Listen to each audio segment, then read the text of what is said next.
5.5 years after becoming the world's first cloned sheep, researchers report that Dolly has developed arthritis, raising fears that the cloning process may have given her a genetic defect.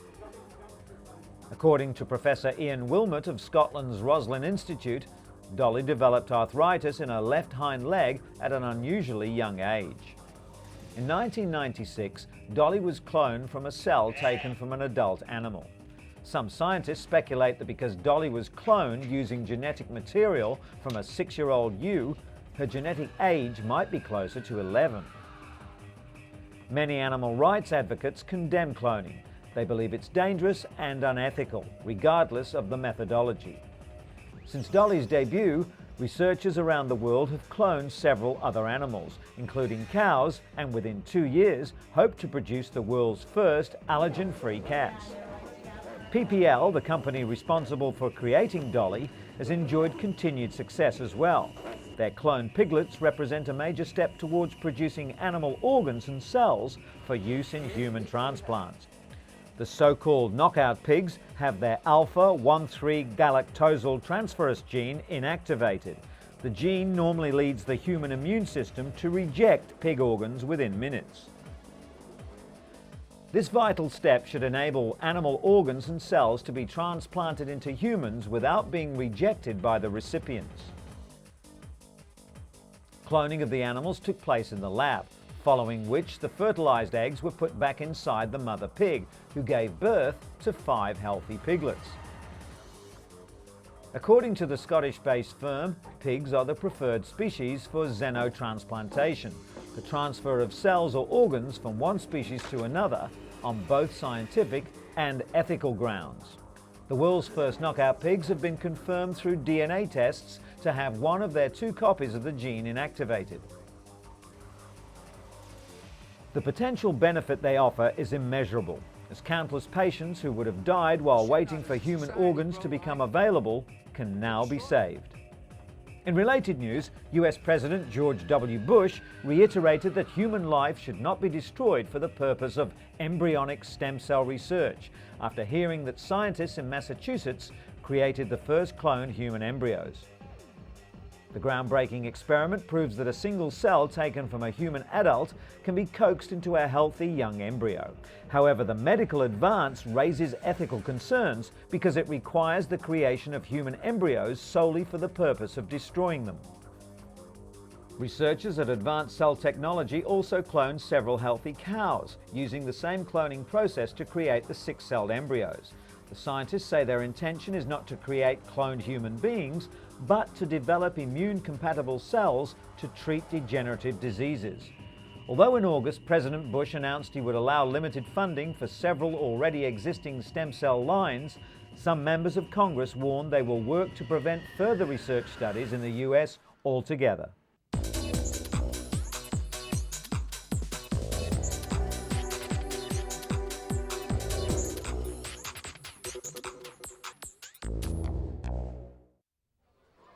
Slums are a normal part of city life in much of Africa. In Kenya's capital, Nairobi, some 3 million people, nearly 60% of the city, live in the slums. The biggest slum, Kibera, is one of the largest in sub-Saharan Africa, with an estimated population of 700,000. Lack of drainage or any proper sewer system creates numerous sanitation problems.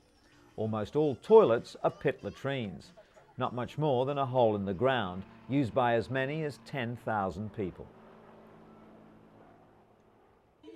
While the women do their best to keep the outhouses clean, the waste ends up in the gaping sewers, leaving disease to stalk the local population.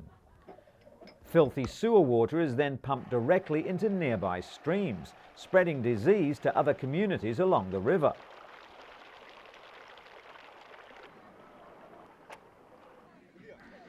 But the flying doctors from the African Medical and Research Foundation, or AMREF, have come to save the situation through an intensive health campaign aimed at improving the water and sanitation in the slums.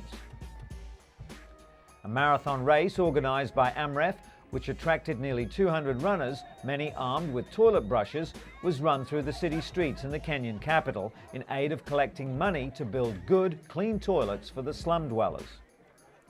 $100,000 was the target that the organisers were aiming for in order to build over 300 toilets.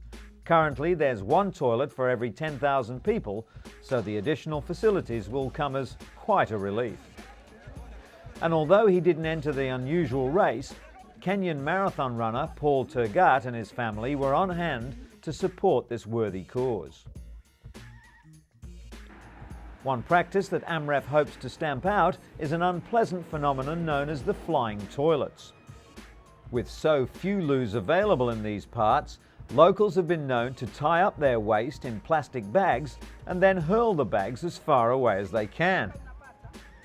The plastic projectiles invariably end up in rivers or in neighbouring compounds and are a serious health risk.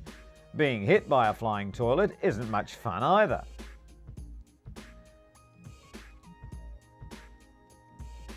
Race winner 20-year-old John Cutio told the crowd that he too comes from Kibera and will benefit as much as anyone from the day's event.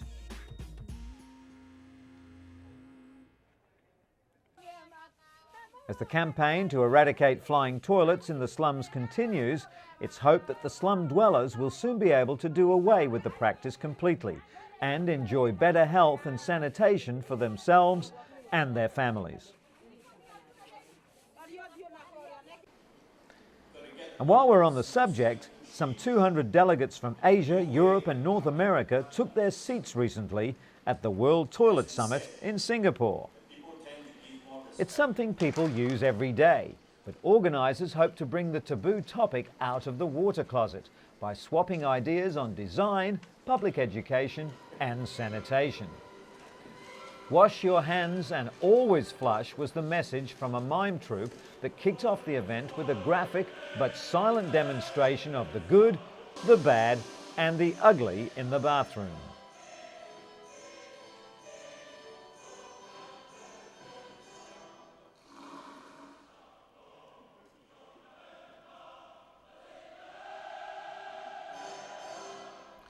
Singapore is already at the forefront of enforcing toilet etiquette with fines for not flushing and automatic devices that sense when to send the water surging. This woman's urinal from the Netherlands is contact-free. The user simply hovers over it without touching the bowl. Other exhibits included spa baths, basins, drains and bathroom fittings. While luxury items were a feature of the show, delegates were also reminded that according to World Health Organization estimates, 40% of the world's population still don't have access to adequate sanitation, leading to the spread of disease and 2 million deaths a year.